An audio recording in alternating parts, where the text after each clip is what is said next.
আসসালামু আলাইকুম গাইস। আমি আজকে আপনাদেরকে একটি গল্প বলবো। সেটা হচ্ছে এক রাজা তার মন্ত্রীকে নিয়ে, বুদ্ধিমত্তা মন্ত্রীকে নিয়ে ঘুরতে যাচ্ছে। তার একটা প্রিয় কুকুর ছিল, কুকুর সহ সে যাচ্ছে। তো যাওয়ার পথিমধ্যে নৌকা হয়ে যাচ্ছে নদীপথে। তো মাঝপথে যাওয়ার পর অনেক ঝড় সৃষ্টি হয়েছে। নৌকা অনেক সময় ডুবে যায় যায় অবস্থা। ঠিক এই মুহূর্তে কুকুরটা খুব বেশি দৌড়াদৌড়ি, লাফালাফি, এদিক যায় ওদিক যায়। তো এদিকে নৌকা ডুবে ডুবে যায় যায় অবস্থা। ঠিক সেই মুহূর্তে মন্ত্রী মহোদয় বলতেছে যে, রাজা আপনি যদি অনুমতি দেন আপনার এই কুকুরকে আমি বিড়াল করে দিতে পারি।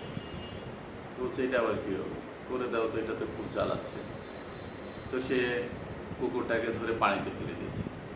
তখন তো কুকুর সাঁতরাচ্ছে সাঁতরাচ্ছে এবং নৌকার সাথে সাথে সে কিছু দূর সাঁতরাচ্ছে। সাঁতরানোর সাথে সাথে সেই কুকুর কিছু দূর আসছে, তারপর আবার তাকে ধরে নৌকায় তুলছে। তোলার পরে কুকুরটা একদম ছোট হয়ে গেছে এবং সে একটা পাশে যে চুপচাপ দাঁড়িয়ে আছে।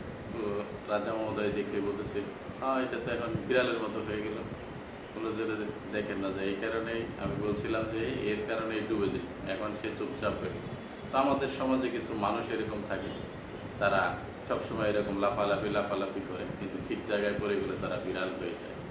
তাই আমরা এখান থেকে বুঝতে পারি যে যারা খুব বেশি লাফালাফি করে তারা এরকম বিড়াল হয়ে যায়। কিছু কাজ বা কিছু দায়িত্ব তাদের উপরে যখন পড়ে যায় তারা বিড়ালের মতো আচরণ করে। Thank you guys.